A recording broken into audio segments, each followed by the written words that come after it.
All right, welcome everyone to year 2 of Rupp Falsgraff's Empire State Entrepreneurs and New York Business Law podcast, a really fun and informative forum for us to showcase our clients, strategic partners, and community leaders to talk about relevant issues for entrepreneurs and business owners throughout New York. As you know by now, my name is David Falsgraff, and I'm so fortunate to be the managing partner at Rupp Falsgraff, which is a full-service law firm headquartered right here in downtown Buffalo, and been in business now the last 25 years, and we have a ton of momentum as a law firm, and we're really looking to try to add some value to our clients, but also to make a difference in our community. And we think this podcast gives us an opportunity to really talk with some interesting guests, one of whom is here with me today, John Osberg. Then I'm going to turn it over to him in a sec. But before I do that, it's actually a fun guest for me, because I wouldn't be sitting in this incredible podcast studio but for John and his kind and strategic introduction a couple years ago to Mike and Eric and all of our friends now at Incept. And they've been just a great business partner for us, and we've been using them ever since that introduction that John made. So I'm very appreciative, not only to Mike and Eric, but also to my special guests for thinking about ways to always add value to the relationships that he has. So special day here today for me in particular, and so appreciative of John, you taking time out of your day. Many of you already know, because he's got such a great presence on LinkedIn and other social media. But John Osberg, currently in charge of growth partnerships and development for the PGA of America here in Western New York. He's an endurance athlete. He's certainly a community leader, and he's about a million other things. If we have a couple hours, we're gonna use every minute of that, because this guest is worth everyone hearing his story today. So welcome, John. Thanks so much. Dave, it's great to be here with you. It doesn't get old hearing that intro. I was going to say a lifelong listener to the podcast. That is pretty cool. I certainly appreciate the attribution there. And a shout out to Eric and the team here with Mike and the crew, everyone here, Allison, Dan, everybody. It's an amazing, special firm. It's like a family. And, going back to 2020 when I got here, as a consultant, I had that fateful conversation with Mike Davin, the CEO here, a friend of mine, and turned into, some really cool consulting and then full-time work. And since joining the PGA, it's been over 2 years now, and stay in touch, and it's fun to be back. So here we are.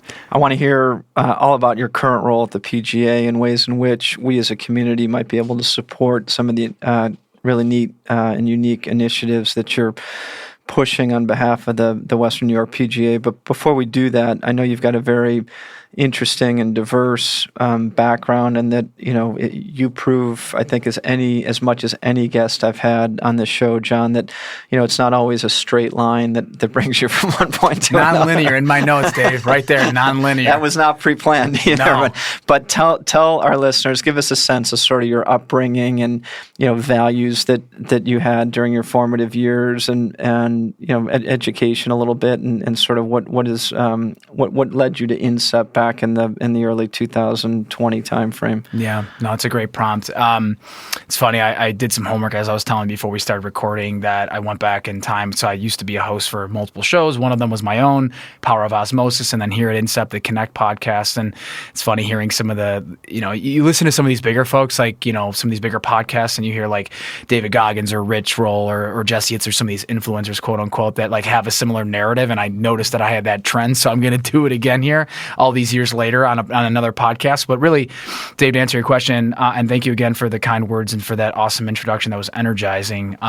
Really, I'm the product of a psychologist and a pharmacist. My dad's a retired now psychologist and a professor, and my mom a pharmacist, and both community builders, community leaders, and really had a front row seat at what it was like to be a lover of all people from all walks of life and mindsets. And really, to your point, there's not a straight path, non-linear. I literally have it here as my second bullet point.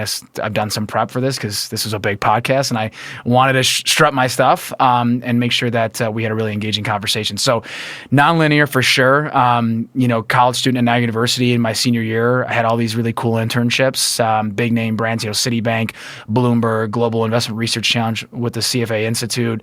Did I say M&T Bank, right? So several big opportunities as intern. And then I actually had an interview, and I'll leave the company nameless, but I didn't get it. It was like it was like this first shock to my system, still as a college student. Was fortunate though to, have some geographic advantages in terms of living next to the owner and starter of a tech company here in town. That before startups are really a thing. We were talking offline. Steve Pullen, former guest, he's been around the startup scene. I remember one day, it was December. It's clear as day, Dave. It's a funny story to tell. Brian Lehman is the CEO, or was the CEO of ETG. They were just acquired.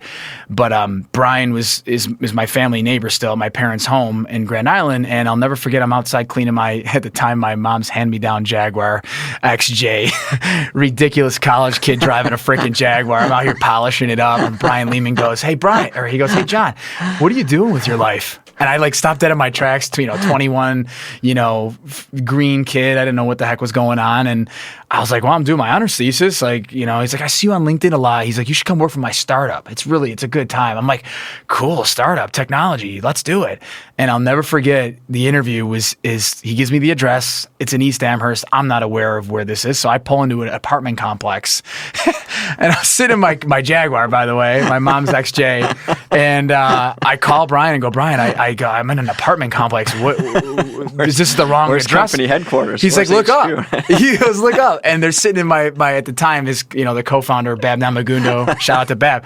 They're sitting in there and I'm like, "You guys are in an apartment. What are you doing?" He's like, "This is our office, man. We just started this thing 3 months ago."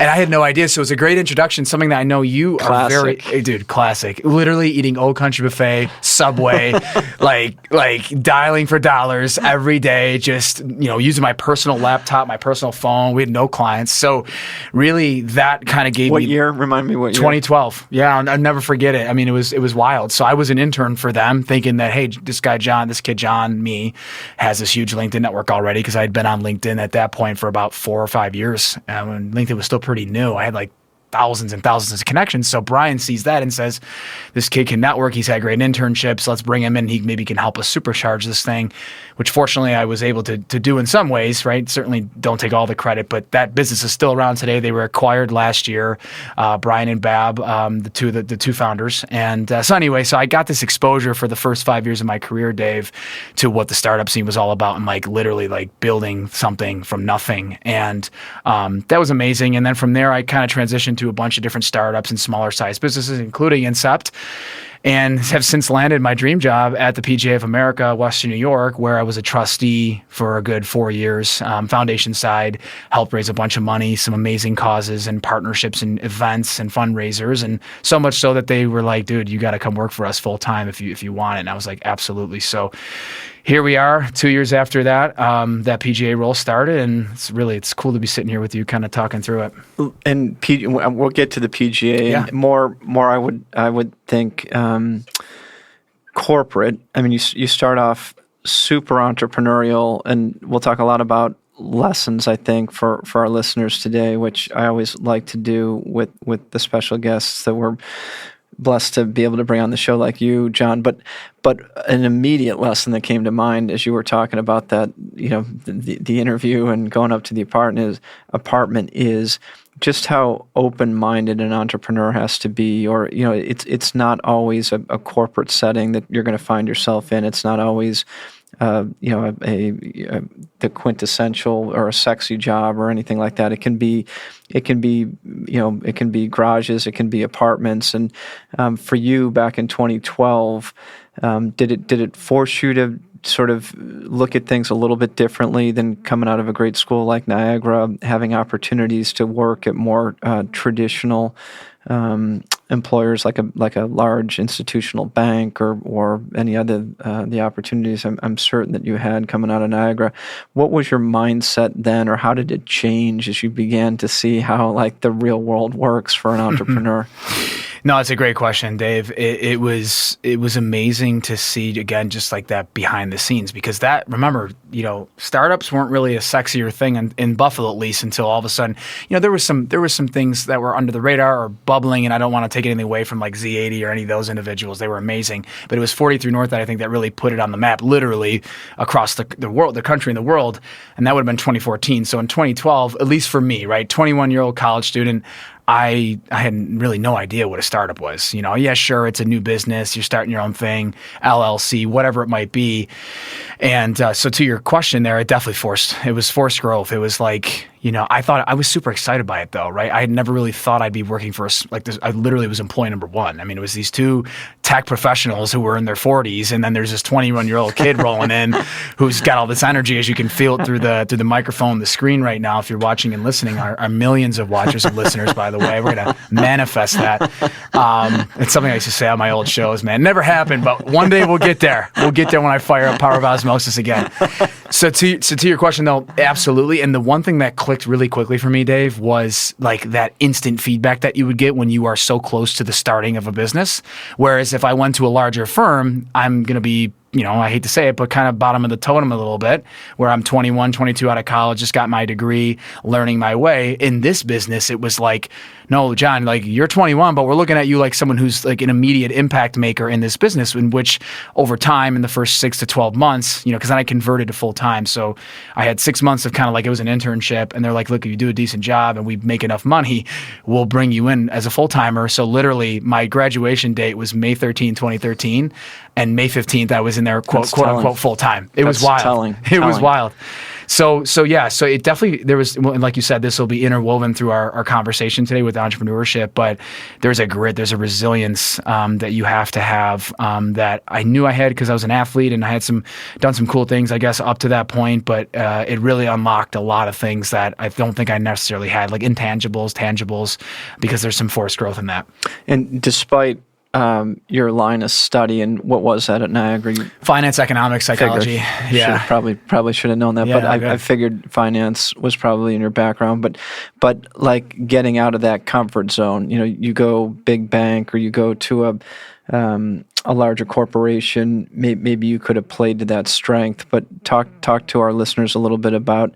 You use the word grit or resiliency. I've said open-mindedness before, but I'm assuming in those formative years, 12 through say 2015, as you're working around the clock helping these guys succeed, but you're doing anything and everything. There's not an entrepreneur who's in one lane, is there? No, it's the GSD mindset, which is get SHIT done, right? So GSD for short. So it was like I won't swear to save the explicit tag. We don't want to do it. Curve off any potential listeners, but yeah, GSD was really the mindset, Dave, and you had to wear a lot of hats. And I think one thing that was favorable for me was that I was super young, and having all these internships and some really truly incredible exposure to some of the best and brightest in our city and beyond. I mean, I can name off a handful, and I'll do it just for fun. Like Doug Stevens from M&T Bank, who's very senior there now, was pretty senior back in 2011 when I was there. I was a sophomore with an internship, which was at the time at least I was told it was rare. So I was like, I'm gonna take every chance or whatever. I'm gonna shoot every shot I can while an intern as an 18, 19-year-old. Doug Stevens, Virgil Alcazaran, Patty Lukashevitz, Bruno Di Faria. These are all people that I've here and there have stayed in touch with 14, 15 years later. But the point I'm getting to is that there was something there that it was like, yeah, like as in entrepreneurship, coming from these internships, I learned a lot there, and so then I took that as a young 21, 22-year-old and applied it because I don't know, I just have always gravitated to folks that are senior to me, or in the words of our buddy John Gavigan, that have seen more of the movie of life. John, I'm going to make sure I attribute to you that so you don't take any copyright or infringements there. So if you're listening, Johnny, that one's for you. But I just had this natural inclination, Dave, to just attach myself to folks that had seen more of the movie of life and just learn from them and use, again, like you talked about off air, 2 ears, one mouth. So I know we're going to dive further in at times because I'm definitely curious to learn more about your background as a host myself. I'd love to hear some of the things that you've done. 25 years for the firm, amazing. We can get to that whether it's now or in the next few minutes. But to your point, yes, you really, as an entrepreneur, you have to be wearing multiple hats. You have to defer any sort of ego because it can be real easy to say, well, I don't do invoices or I don't do this or I don't do that. But it's like when you want the business to succeed, you will do whatever it takes. I think that's such a good lesson and such a valuable perspective from someone who's been down that road before. You're not someone who hasn't been in the trenches or who hasn't done anything and everything that it takes to succeed. It's a little bit harkening back to our early days, the way I felt too. So if you drove the fastest and you had to get to FedEx by the time it closed at 6, then you were the next person up and you were doing that role no matter what your name was or what your role was at the firm. And part of me misses those days when it was just real an environment where you had no choice but to do those tasks if you're going to succeed as a business or a business owner. So one other thing you said earlier, sort of I'm interested in exploring with you, and I think it goes to the mindset, John, that you've always had since the day I've met you, and that's like leave nothing to chance. You mentioned LinkedIn, and it's remarkable, I think, studying some of your LinkedIn profile and some of your friends and colleagues and postings. It's unique, and the way you've been able to leverage LinkedIn, not just for your brand or for people's awareness of what you're doing, but for the benefit of our community too, and starting some really honest conversations. And it's amazing to me that you're talking about LinkedIn back in the sort of pre-2012 2008 days. even, Dave. And how did that start, or how did you know that this was going to be sort of a platform that you would be able to leverage and tell your story around and help our community succeed with? Yeah, beautiful. No, I just, if I could just pit stop for 1 second, Dave, I've said this to you before, man. I love how you are able to just so organically, and this is not a paid for plug, but we can work on that too. Yeah, maybe one day. I cannot help myself because, again, you're talking to someone who's hosted 100 plus shows, whatever, maybe even 200 in my career or whatever. And it is so refreshing to hear someone, and it's not just you as a host, it's you as a person, as a leader. So I don't want to make this into like a back rubbing massage contest like I've heard people joke about, but the prompt there and the way that you're able to tie things in, and you're taking your notes, I'm taking my notes. It's literally basically like host to host here. We're talking, and I love it. Your leadership, Dave, seriously, man, the way you speak and the way you carry yourself, it is so refreshing. So thank you. First of all, I just wanted to acknowledge that. So appreciate it. Oh, 100%. And so with me just doing the back rubbing massage, what was the prompt again? Because I just lost it. Just about LinkedIn. Thank you. How it's not an easy task to maintain a high profile and to do the hard work. It's not just a fun tool or resource. So you had wisdom at an early stage of your career to know that there might be utility or value in really investing in the time that it takes to maintain a strong brand and profile on LinkedIn. And so my question is sort of, how did you know that LinkedIn was going to be a valuable tool or resource for you back in 2008, number one? And number two, is that another example of sort of going at something all out? Like you're not someone, nor are most entrepreneurs who are successful, people who are passive or who push paper around their desk or take a 9-to-5 approach to their career or their community. So how did you have the early on belief that LinkedIn could lead to successes for you and ways to promote initiatives you're working on or things that were important to you or our community? And then how much work did it take? I mean, how much do I have to do in order to enhance my LinkedIn profile, which is probably suffering right now? So that this is a question that I'm curious about for my own selfish interest here. I'm with you. No, as a good host, thanks for keeping us on track with me going into that spout off and then forgetting what the heck we were talking about. So to answer your question, that first part there, I got it written down here, 1, 2, 3. It's funny. I wish I had a better answer. And it's not that it's not a good answer, but my dad said to me, I'll never forget it, sitting in the basement of Niagara University library. He's like, dude, you need to get on LinkedIn. He's like, this is a hot platform. It's going to get hot. It's small right now, but think of it as a professional Facebook. And I'll never forget building my LinkedIn. And I've told this story on other shows and to other people and anecdotal, conversations. But I remember, Dave, I wrote like this ridiculously long summary about like, I love fishing and all this stupid stupid stuff, not really understanding as an 18. I was 18 years old when I got onto it, so it's been over 16 years for me. And I mean, and that's part and parcel why ETG, the software startup, my first real job, was so interested in me, was that I had spent those 4 years leading into that part, building something where I think in the beginning, some of it was just who I am, my personality. And so then all of a sudden you get this internship that turns into a full-time job that turns into 5 years of zero revenue, zero clients, to multi-million-dollar with many, many clients across the country, multiple offices across the country. And then from there I left and went to another startup. But so I think that all starts with LinkedIn, and even sitting in this room with you here today, I think the way that I've leveraged or used LinkedIn over these 16 years has really led to so many of my life's greatest, joys or achievements or accomplishments, whatever you want to call it. So I'd say part one of that was my dad. The all-out mention you made, here we are. Here's a good point to point out, even though most folks are going to be listening to this. We're both wearing Garmin on one wrist and Whoop on the other, right? So the Whoop MG, which is a medical grade device, it's their newest, highest end Whoop device, and I've got a Phoenix 8, you've got a 970, which you just recently bought.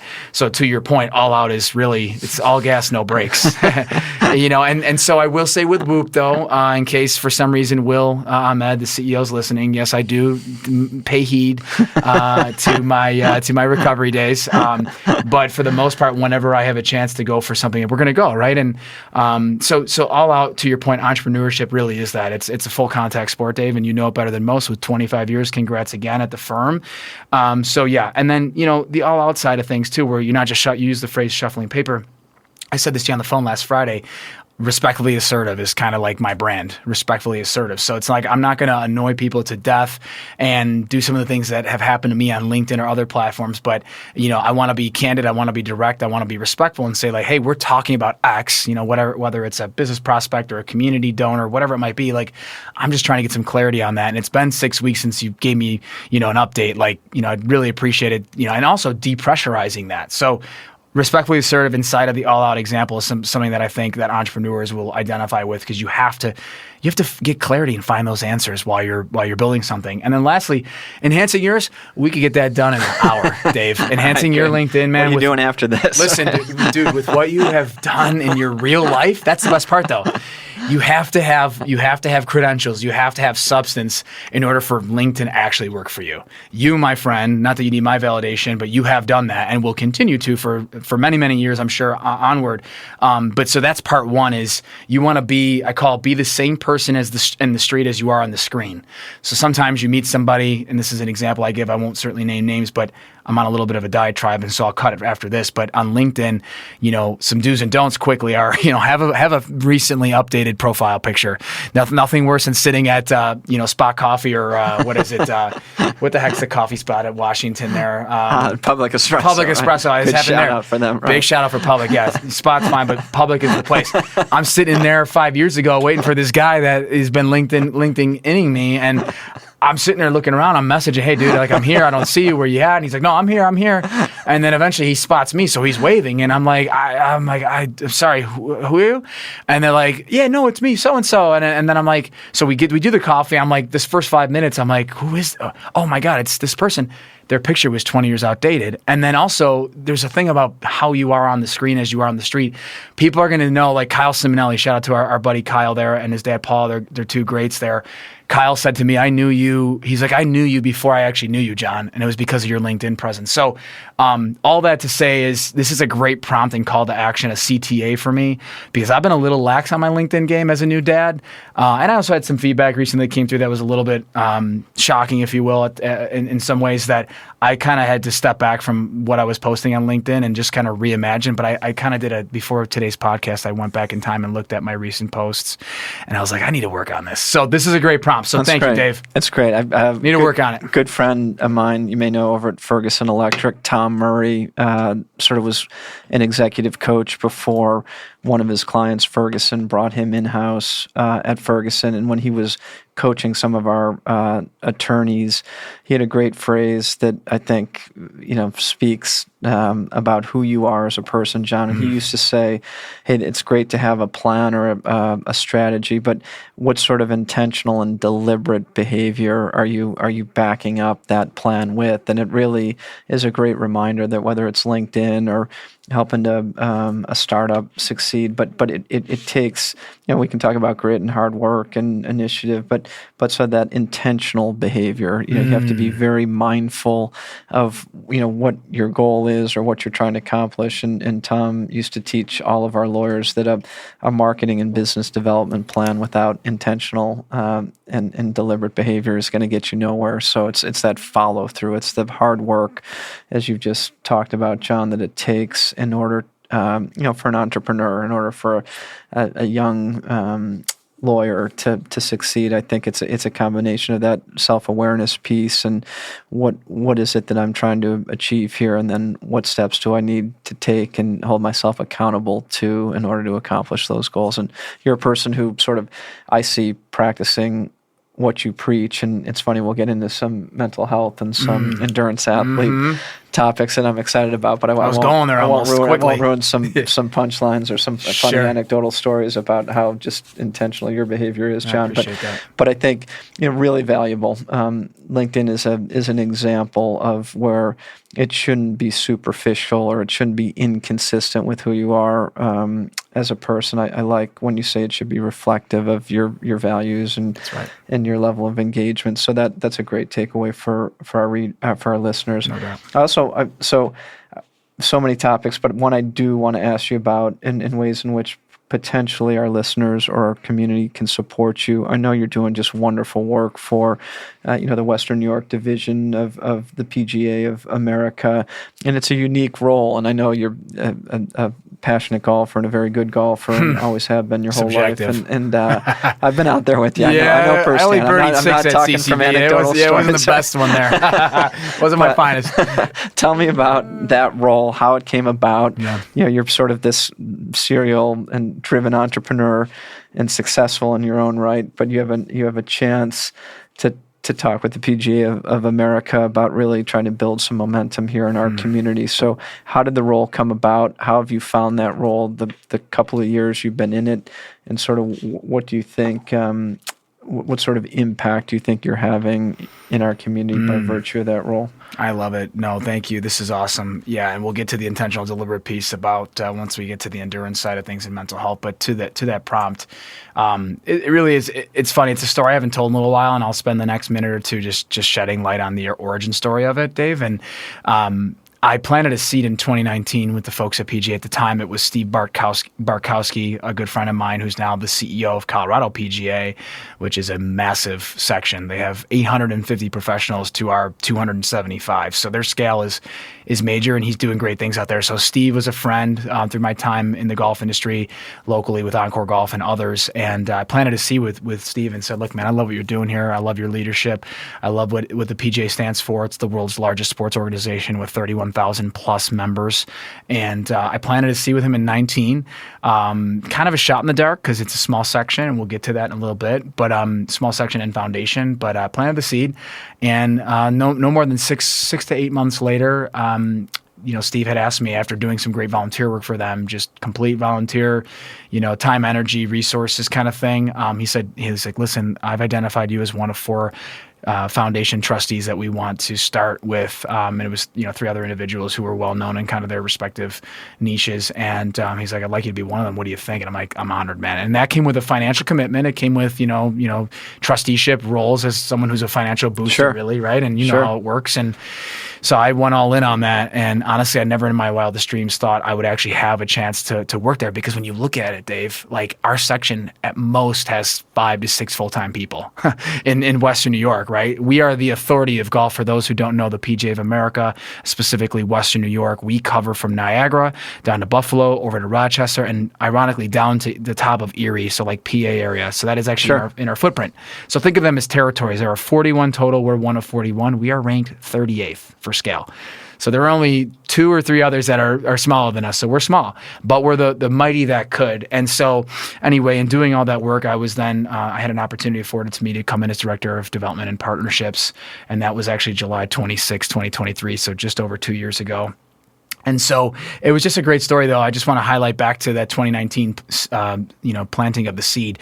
It takes patience, man. You got to shoot your shot. You got to be passionate. Another good lesson for right. sure. And just stay with it and do it for the right reasons. I helped raise a lot of money, brought some great partnerships in as a trustee. Fortunately, I was able to raise enough money where my dues were covered and then some. Not surprising. Yeah, I mean, we're talking 10x kind of thing, which is great. So shout out to my partners that help with that. Thank you, Bob and Alex and others, if you're listening. So and then the impact to your point, like that 2-year look back and the impact that we've had. Let's just start with military veterans. You're a veteran yourself, and thank you for your service and sacrifice, Dave. While we're on this podcast, I've said it to you before, but I'll say it again. PGA Hope is an amazing, amazing platform, helping our patriots everywhere, HOPE. That was how I really got my first taste of what the foundation's all about. So what that does is it takes PGA professionals who are adaptively trained and certified, love the game, love instructing, love giving back, and they then are paired with veterans. We have a 5-to-1 ratio. So for every 5 veterans, you have to have 1 pro. You can't go above that. They take special measures to make sure anyone who has special needs or anything of that nature is taken into account. We're talking folks who might have PTSD so severe that they can't hear a big bang or something, and so we have to, or they need to sit if they're amputee below the knee or whatever the case may be. There's all these little things you just don't think about. It is, and I'd invite you out and some of the team maybe one day in the future. I know we've been talking between our organizations, and I think the timing is probably more of a 26 thing based on budgets, which is absolutely fair. But I think coming and seeing what we're doing here for military veterans. So what I would say is impact. I start with 2 words. Saving lives. And then the other phrase I'd use is enhancing lives. And I'm specifically speaking to the military for right now, because literally we have gotten outcome reports from the VA here in Buffalo that have said, this program has saved lives of our veterans in town, based on some of the, again, some of it's HIPAA, PHI, so we can't speak too deep into that. But basically, you have men and women who are struggling, haven't left the house in 6 months. PGA Hope and a set of golf clubs is the only thing that got them out, and then reconnecting with their brothers and sisters in arms from their military service days. So that alone, I think, is enough. But we do work with youth. So we have multiple junior programs and collaborations with like the First Tee, for instance.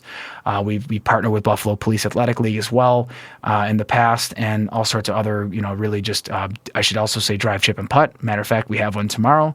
It's a solid 12-hour day for our team to be out there making sure our kiddos are having fun as they work their way towards Augusta National in April, literally the Sunday before the first practice round for the Pretty Masters. Cool. Amazing. So that and we've actually had some local folks qualify. Pretty cool. Yeah. So you got young people, and then our diversity side of things too, where we have a lot of collaborative efforts going with some of our trustees. Coach Ron Langhorn, for instance. If you've ever heard of the Jim Horn Foundation, Coach Ron is a product of that. He went through Mr. Horn's golf, instruction, and not just that, but life coaching and stuff for all people, specifically inner city. And I know Ron, one of his goals in his life and his career is, he's a trustee of ours, like I mentioned, is to really take on that mantle of what Mr. Horn's built. I know Mr. Horn's in his 90s now and is an amazing man. But a guy like Coach Ron, who's really diversifying the game of golf as a trustee of ours, but really just on his own, free of him being a trustee, he's been an amazing force for good in the east side of Buffalo, where he hails from.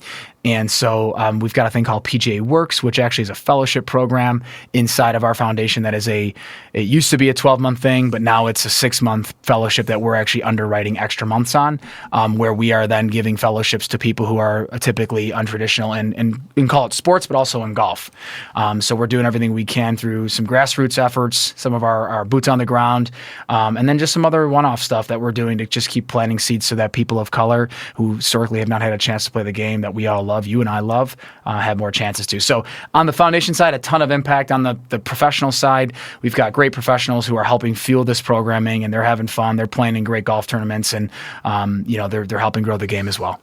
It's a mouthful. Well, I was going to use a word, and then you stole it from me, because impact. Yeah. When I think about your career path, John, and 2012 through say 2019 when you had this fortuitous conversation, but impact in different ways. And then as your career progresses, you see that there's an ability for you and the skills and the personality that you have to have even sort of broader impact in our community, whether it's with children's, disadvantaged individuals, our nation's military veterans. But I love that no matter what you're involved in, you're guided by high principles of how can I maximize this opportunity for others. It's really it's sort of a neat characteristic or quality or trait. And I think many of the guests that I've had on this show, or many of the leaders that in our community that I admire and look up to,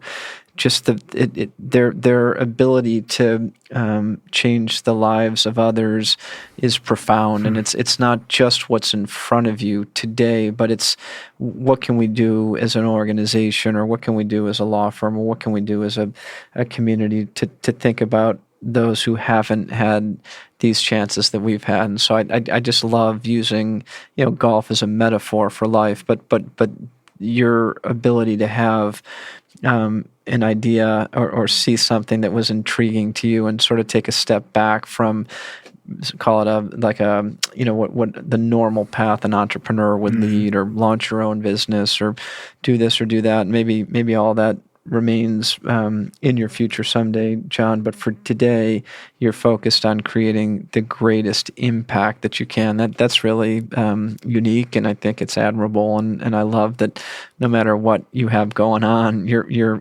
gonna change people's lives that are around you. That's kind of cool. Thanks, Dave. Yeah, and listen, I appreciate that shout out and kind words. And one thing I'll say to those listening, I remember going back, to 2014, 2015, when I had a little bit of a lull in what we'll call like my volunteer work experience, right, if you will. Like in college, they make you do a bunch of hours, and in high school, same thing. And I kind of had a natural inclination to that. But I'll never forget an old friend and mentor who was part of 483 North, one of the earlier winners in 2015. Her name's Christine Bird. She's now out in LA doing great things in psychology for UCLA.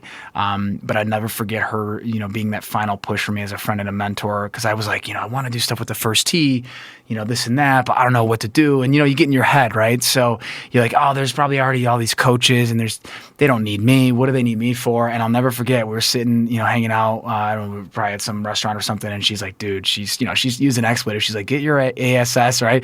Get it going and make that call. And if you don't make it by tomorrow, I'm going to be following up on you. I'm going to stay on you until you do it. So Christina, by some chance, I haven't seen Christina or talked to her in so many years. She was such a great friend, is a great friend. And if she's listening, shout out to her. But we'll send it to her. Yeah, I'm literally going to send it to her once this is live. But I'll just, and then just lastly, that sounds really big, right? You hear all these things about hope and saving lives and enhancing lives and planting seeds and letting 6 years go by, or whatever it was, 4 years go by. But at the same time, one thing that I love is just simple gestures of kindness. Someone approaches you on the street, whatever their story is, giving them the time of day, looking them in the eye, speaking with them, acknowledging their presence, a smile, a nod, a hello, a hey, how you doing? Even if it's rhetorical, just that acknowledgement is powerful. I know there's times where I might be down and out, and I was in the gym the other day. This is a sidebar, quick thing. This guy goes and weighs himself in the weight. I go to AFC, Aquatic Fitness Center in the town of Tonawanda. And this dude's he's, shirtless, older guy. He goes over and he's weighing himself while I'm getting my gear on. I just got out of the steam in the sauna, which I know you're a big steam sauna guy. I'm a little lethargic. I have my AirPods in, and I hear him go, I won't yell too loud at the mic, but he's like, woo! So I'm like doing my laces, and I look over, and this guy's coming at me, a little older, whatever, and he's like, it's great when you lose that weight. It's really great. So I'm like, yes, sir, you got it, brother. Let's go. I love the energy. So I'm tying my shoes, getting ready to rock. He's still talking to me. I got my AirPods in noise canceling mode. So I turn and look, and I take my AirPod. I was like, 67. I'm really working hard. I'm proud of myself. I don't want to sound cocky or arrogant, but I'm running, I'm lifting, I'm riding, I'm doing all these things because I love to. He goes, I love to eat. I love to eat, and I can't stop eating. He's like, so I'm like, I don't know this guy from Adam, but he's just like unloading all this great positive energy on me. like literally. And I put my AirPod one more time. I put it back in, and he still was talking, so I had to take it out. That's great. So the point I'm making is like that was just a little conversation. I don't know if he recognized my body language and I was a little bit tired and fatigued, but whether he did or didn't, regardless, the outcome was that I was amped up after that. I'm like, this 67-year-old dude out here murking it with great energy and great outlook.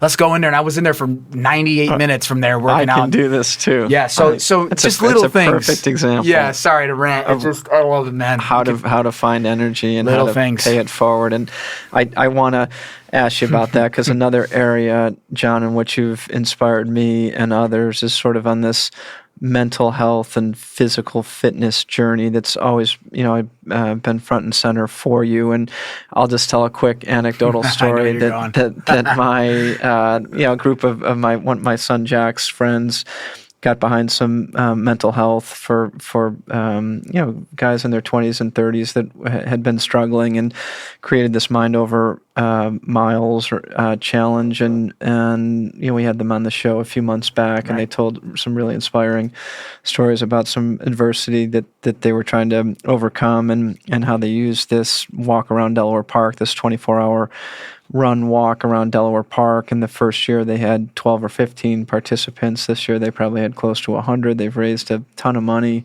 to help promote mental health awareness. So something to be very proud of these 20-something-year-old kids. Well, I get there at the start, and of course, my good buddy John is there at the start, and I figure he's going to stay for an hour or two, like the rest. Full mustache, by the way, like the rest of my guys. And full mustache. So I come back. I think I probably stay for an hour or two, and like I thought everyone else did. And then I probably go have dinner, and I come back a little bit before bedtime. And there's John still running. He's got a light on his helmet now, and I figured, all right, midnight, this guy is definitely going to be out of here. And so I literally get back to Delaware Park about 6 a.m. the next morning, and who is still there but John? This guy. I'm like, this is unbelievable. He was one of 6 people that made it, around the clock, and for no other reason that you wanted to show them, and that that you could do it too, and you were with them, and not only mentally but physically, and I know that made a lasting impact and on those young men that were there and looking up to you for saying the hell with it. I'm a dad, and I'm married, and I should be at home in a warm bed, but I'm out here in Delaware Park and losing a screw with these guys. So I think as an example, John, of where I think you sort of lead by example, or you're not afraid to get your hands dirty and in it. But I know that mental health journey, that commitment you've had to physical fitness and endurance training, we can call it, but when did that fire begin to build in you, or what's that been like? Both the challenges of it, which I know are real, but also some of the rewarding outcomes that you've seen when you've been vulnerable, or when you've been able to do an event like that, or talk to others about things that you've gone through in your life. What is that metaphor of athletics and endurance? Why do you do what you do? What are you getting out of it that you make this tremendous investment in sort of your physical and mental health well-being? Love it. Well, we're going to jump back. That's a long question. No, you're good. I followed you. If there was a question in there. Dave, I followed you. 6 ways to Sunday, buddy. I'm with you, buddy. No. That's awesome. I'll start by saying this, and then I'm going to backtrack, but that last prompt, it's training for life. And we're going to get to that. And this is like super exciting because I'm hearing all the podcasts in my brain with Goggins and Rich Roll and Jesse Itzler and these big time, I hate that word in a way, but influencers or just really notable people. That training for life mindset is at the core of all of it. So we're gonna get to that. Let's go back though for 2025 Mind Over. So shout out to Nick Ennis, Max Montani. I learned of this event months after it happened in its inception format, which was 2024. They raising the $70K dollars for it was, I want to say it was a mixture of children's, and then also there was a suicide prevention Foundation that they were working with closely. I believe it's out of Western New York. So this year they came even bigger and better. After I had known about it, I had been training, as a new dad. This was literally marked on my calendar. I learned of it in October, I want to say, of 2024. No joke. Went in my calendar. I set like a 3-month reminder, all these things. I knew that I'd be a little bit blown out as a new dad and trained my butt off for it. And so this year they raised $100K plus. Amazing. Nick ran 74 miles, ran, walk, whatever. It's an ultra. So for those who don't know what an ultra marathon is, you do not run the entire time. There's a nap. There's, changing your shoes. There's going to the bathroom. There's eating a sandwich, a bagel. All these things. So in 24 hours, Nick ran 74 miles, amazing, and Max ran 91. Incredible. And so when you say run, there's a run-walk aspect to it. You're never always going to be running the entire time. It's just not a thing. But so for those who are uninitiated in the ultra circuits, that's what that is. So shout out to those dudes. First of all, too, this is a sidebar. You had mentioned I had a light on my helmet for our listeners. I wasn't wearing a helmet while running, I promise. That was later because I was so tired. No, I never wore a helmet. But when you said helmet, I was like, geez, man, if I was wearing a helmet, you were hallucinating because it was 3 a.m. Like, the mines, like you were in salt mines. No, he was not wearing a helmet. I had a hat on. It was a hat. And when I wrote in my notes, you said helmet. I was dying. I'm like, my dad's going to listen to this and be like, yo, he was wearing a helmet, that kid. But I just want to shout you out, Dave. Again, not you like that. Isn't that funny? When you said that, I wrote that's a fair correction. When you wrote that down, was not a helmet. Guys, I was not wearing a helmet, I swear, while running. That was for later. No, I want to shout you out, Dave, and really not to, there's a lot of good energy here and a lot of gratitude both ways. But man, what a great dad. Guys, listening, gender neutral guys, by the way, men and women listening, how many dads are going to sacrifice their sleep? It was not a warm May evening, by the way. It got to like 50 and windy, and it was not good, especially if you're running the entire time and you try to take a nap, which I did mistakenly, and that kind of derailed me. And I only got to 70 miles. We'll get to that. But I remember seeing you, Dave. Out there. I'm telling you, man, it honestly as a new dad, it made me emotional. And maybe it was because I was at this like visceral form, this truly elemental form that I was in with, just literally not stopping. I mean, I have a lot of notes to take because Max and Nick both did a lot of things differently than I did. My goal was 100. I had a quadratus lumborum injury that I was working through for the leading up to 3 or 4 weeks prior to the event. So I almost didn't show up, and fortunately, I was able to grit it through, using that word grit again, like we talked about early in the podcast. And I got about 70 miles in 20. I left after 20 hours because I did have a baby at home, and I was like, you know what? I don't want to blow myself up here. It's so bad that I can't, because I have a few other ultras coming up. But I just want to shout you out, Dave, because when I saw that, man, I got emotional. Honestly, I was like, what a freaking great dad. I mean, nice, seriously, Dave, like your energy, you're out there. You covered what, 30 miles yourself? I think I did. So 20, 30, 40, 30, 40. Like I mean, yeah, see, I'm 30, 40, forgive me. So like to imagine that, imagine any dad listening out there. You've got your son who I know had an ankle thing going on leading into the event. He's one of the organizers, is directly involved with Mind Over with Max and Nick. And here's Dave Falsgraf, managing partner of Rupp Falsgraf LLC, at 3 a.m. At 3 a.m. and it's windy and it's cold and it's dark and there's no one around. And there he is, this man, looking for his son so he can walk with them and cover 30 to 40 miles. So if there was a way to hit a clap button right now and with this mixer I'm looking at in Sep's studio, man, there's a clap button because that's deserved. So seriously, dude, Dave, that was amazing. It was fun being there with you too. That was just such a great silver energy. lining. Yeah, just seeing me there, like, dude, you're like, what are you still doing here? And honestly, I had 100 plus miles as my goal in 24 hours, but I just had to, using my whoop and just using that mindset of like, we'll live to fight another day. So, all right. So back to what you said, origins, right? So this was 2019. And I've told the story many times, and it is vulnerable, it is candid, but I'm nothing if not candid and vulnerable. So 2019, I was 250 pounds, Dave. I don't even know if you know the full story, but I was 250 pounds. Yes, I'm 6'3", but man, I was unhealthy. I had bags under my eyes. I wasn't happy with where I was at in a lot of places in my life, and I was drinking way too much alcohol. I was using that as like a mask. I was withdrawing. I was isolating.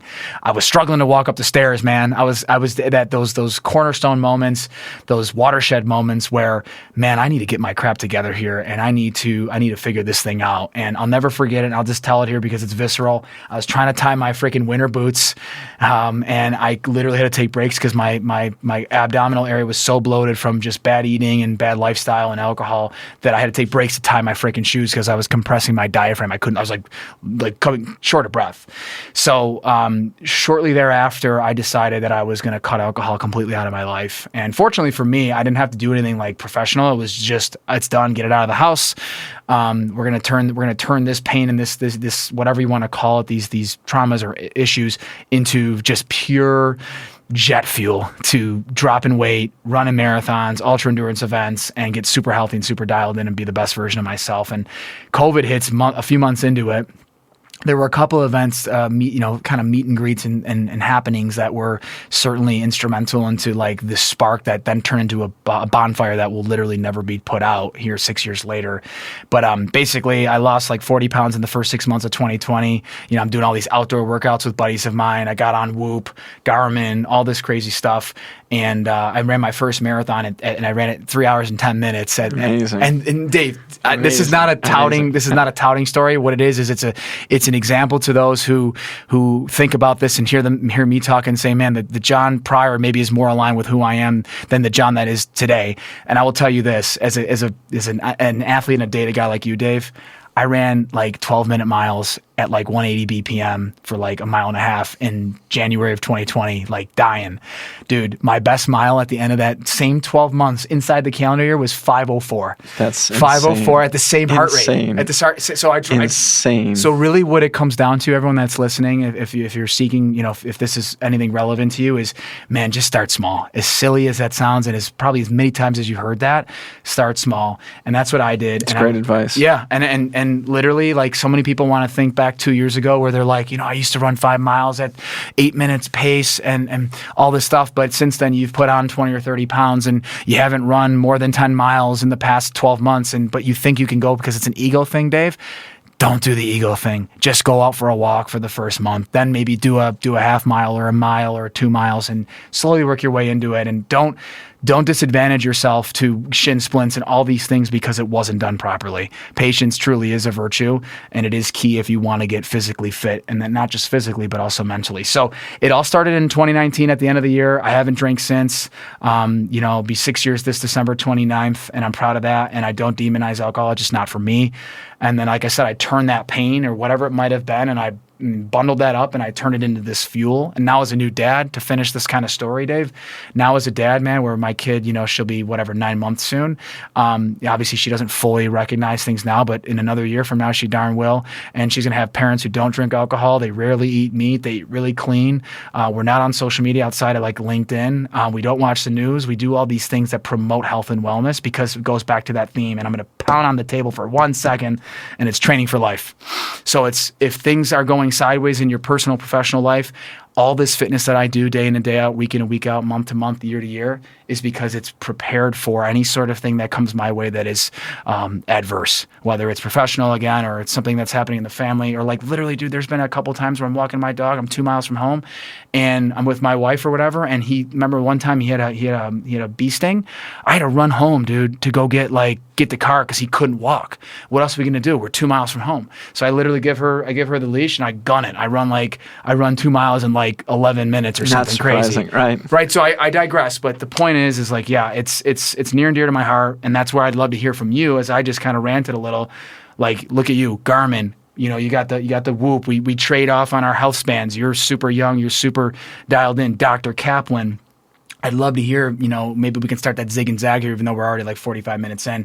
Maybe we can hear a little bit from you, Dave, on like why is health and wellness so important to you? You look no further than that Mind Over, the work that Max and Nick and Jack and others have done to get themselves in a position where they can help others. And if you're not on a solid foundation yourself, it's very difficult to lean in or to reach out. So they spent the better part of a year or two trying to figure their stuff out before they went out and thought that they could have an impact on others. And I see your journey similar, and I loved your advice too, and it's advice that I could use on occasion, but not trying to make too much out of something. Like, start small. And I tend, if I have a problem or a challenge, it can cause stress and anxiety if you think about, well, what about this or what about that, or is this, how am I going to solve this problem? If you just think about what do I need to accomplish today or this hour, and I love the mantra of one day at a time. Let's not look too far ahead here, because if you think about, well, I'll have this challenge my whole life, or I'll have this, as long as I'm a lawyer, I'm going to have this. But true, but if I think about what's on my plate today, and how can I solve a problem for a client or for myself or some member of my family today, those seem to be tasks or objectives or things that I know that I can accomplish or achieve if I just stay in the moment and not look too far ahead. So I think, for me, like for you, John, I think of both mental health and sort of physical well-being as being intertwined. And I'm at my best, my happiest when I can get out and do something that gets my heart rate going. Like squash, right, like squash killing is fun, it in squash. Right? Squash Legendary is still, player. Squash is still fun, and it could be anything: tennis, riding a bike, going for a walk around Delaware Park. But the stimulation, the energy that I feel from doing something physical in nature gives me an ability then to pay it forward and to seek out others who are feeling similar, and to pick others up when they need it, because it isn't easy, especially in this day and age. I think mental health is real, and it's not going away, and I think the more awareness there is around it, the more walls that we're able to break down, that you've done much longer than many, John, is the key to making sure that we provide the best chance possible for people who are struggling, to help them see the light. That's right. So be your best. There's a phrase that I've used: serve yourself so you can best serve others. Right. So if you serve yourself in the sense of taking care of yourself physically, mentally, financially, emotionally, spiritually, relationally, all the Ls, then you're going to give your, whatever it is you're doing. In your case, you're running this amazing law firm. You got these incredible clients that have, that have some strong needs in whatever realms.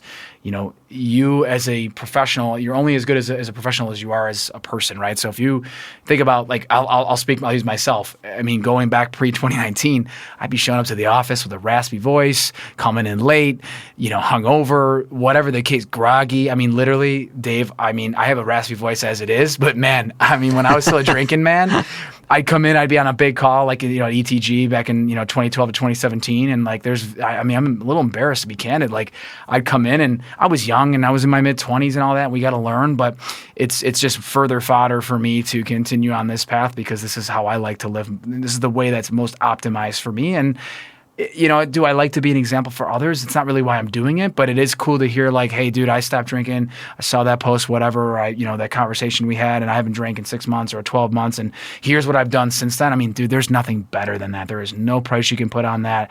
I mean, to hear that from fellow community members locally and abroad, there's nothing better than that. So for you, I look at what you're doing with Dr. Kaplan, who was a previous guest, and man, I love that episode. Shout out to Dr. Len Kaplan, right? Yeah, Dr. Len Kaplan. What you're doing. Yeah, amazing, the work you're doing. I mean, obviously your general fitness, your squash. How about the half try you just signed up for? I don't know if you want to talk about that publicly or not. But my kid Jack inspiring me again, but I'm sure he'll be finished about 2 or 3 hours before I even catch a glimpse of that finish line. But he, he's into Ironmans, and I figured if I'm going to go root him on in all these Ironmans, why not try to compete in one? So, but the mindset I'm embracing, John, is complete, not compete. But that mindset will last until the gun goes off, and then you're going. And my butt goes into that cold water out at Jones Beach, out on Long Island in September. But like you, it's fun to set goals, and I was going to kind of end the podcast,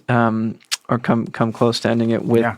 The word goal came to my mind as you were talking, and for someone who is such a good example for others, and yes, you're doing this for yourself, but others can then say, hey, look, if those habits are working for John, maybe he'd be open to a conversation with me, or maybe he could be a good role model or mentor for me, and it could be Max Montante playing that role, or Len Kaplan, or Nick Ennis, or whoever it is. So like, what is next for you, John? You've done so much at such a young age. Obviously, you're in your mid-30s. This crazy endurance athlete and ultra marathoner and everything else. Doing a great job at helping enhance the visibility of golf and the impact that golf can have for anybody, young or old, wealthy or poor. I love golf too as sort of a way to change others' perspective on a sport that is that I'm very passionate about. So I like the work you're doing there too. But as you think about, call it 2025 is fast, approaching the fall, and soon we'll be into 2026. Are you deliberate about goal setting, John? Is that advice you would give to our listeners, whether they're entrepreneurs or athletes or anything else? How do you think about 2026 and some things that are on your radar? Yeah, no, that's a great prompt, Dave. And yeah, shout out to you on the half try coming out. That's going to be awesome. I can't wait to see how well you do, and just the willingness to do that. Yeah, but to segue to that, so like priority one is obviously being the best dad I can be. That's number one. I know that's not necessarily like a specific goal orientation, but obviously there's things you can do quantitatively to be a great dad. What's funny is I think a lot of folks maybe think that I'm super goal oriented. I am and I'm not. It's interesting. So I think, for example, I do all this training and running, and sure, I'm using Whoop as a guide, and Garmin has its things, and general research and stuff pops up, but I feel like I'm not as ardent about that. And so I think some of my results might sometimes be mixed. And so I've been trying to get better at that. When you mentioned intentional and deliberate, you don't just run a marathon or an ultra or whatever it might be. It could be anything. You don't just start a law firm and have it be 25 years old now and just doing amazing things and continuing to spread its wings and grow. It doesn't just happen by accident. But I think for me, it's interesting. Like, I think some stuff, like, I think if I were a bit more targeted with my actions, it could be even more impactful in terms of fitness or business or community. So I just would kind of use this as a place to say that out loud, so that I kind of galvanize myself to really start to dial in on that. But I had a list of some things, obviously growing the PGA and our reach and what we're doing, continuing to spread the message. For those that are listening that might be interested, I'd certainly love to talk to you. Obviously no expectations or pressure, but there's really a few ways in which you can get involved with the PGA. Not to plug it here, but obviously if you believe in golf and what it does, like you mentioned, Dave, the togetherness, the community, the unity, the perspective that it lends. It's an amazing place to do, team building things, community building, company building, giving back. Obviously, companies, there's tax implications, of course, to that as well, but obviously branding as well and getting your name across all these high-end golf clubs, that have incredible memberships with money and wealth and power and influence. So it's a way to really get in front of some incredible people, but also obviously to give back. But too, on the section side, the PGA section itself, it's a great place to grow your business. So we have like Michelob Ultra, we have Oakley, we have, some really big brands, all the way to some small brands that are really aligning themselves with the professionals that are in our section, but also then again, the clubs, the members, the top end people. So anyway, growing the PGA would be the top of the list, outside of me being the best dad and person that I can be. And then yes, definitely some ultra marathons. So I got the 100-miler coming up in September. It's September 5th. So we're gonna, my sister actually and her hubby are gonna, Grant are gonna, her name's Erica, and Grant, they're gonna crew chief. So one thing I learned from the Mindover was I did it self-sustained, and I was injured, and a new dad, and all this stuff. Like, honestly, if I didn't have the injury, I really do think I could have touched the century mark.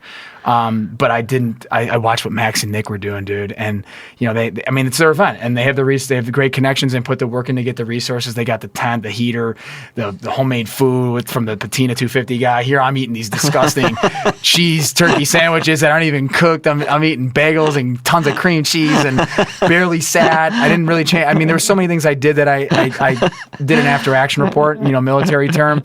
And I'm like, man, I was injured, but there's probably some things in there that would have gotten me an extra 5 or 10 miles. But I say that to say that, my sister and her husband are going to be my crew chief's actual like support system on 100. And the goal is more than 100, but it'll start, probably do it like at 12 p.m. as well, like we did Mindover, and then finish 12 p.m. the following day. And that'll be early September, leading into the home opener that weekend. So thanks, Erica and Grant, for signing up for that. And then, it's funny, one thing that hasn't been talked too much about is, so I have my consultancy, Osmosis, and that's been around now for about 6 years, and that's really like coaching, growth stuff, LinkedIn, workshops, business development support, branding, etc. But I actually have a sports technology startup called Brandlete, Brandlete, and I know Eric and the crew here at Incept are aware of it, but I kind of stepped away a little bit, just like a silent, if you will, partner here and there with support for the last like year and a half or so with my co-founders. But now that things have really made moves, it's basically a 360-degree platform that's around the NIL space that helps high school and college athletes really maximize their brand. That's a great shout out. It's pretty cool. Yeah. That's awesome. We launched it. We had a soft launch on Friday, August 1st. And, the pricing models are built. We've got the back end built. We have an AI coach in there. There's some really serious firepower technologically speaking, and our team is amazing. We've got some really incredible people who've done some great things for, we're talking Microsoft, we're talking Discovery, we're talking ESPN, Yahoo Sports. And so anyway, so there's some cool things happening there where I think I'm going to go back to kind of like the early mornings, the moonlighting, and the weekends kind of thing. And, here and there I might have to hop on a call, but that is heating up, and we're working on some partnerships with some local universities and colleges, and so that's going to be something that I'm going to have to really like look at and again be mindful and intentional, deliberate about time spent, and then even then, just lastly, like raising capital for that. I'm going to be on the trail for that. So that's really the few things, if you will, that are in the future, and super excited, and just grateful to be collaborating with you, Dave. What's in your future with 25 years just being marked this year for you and the firm? That's a great question, John. And I think, we got a ton of momentum as a firm right now.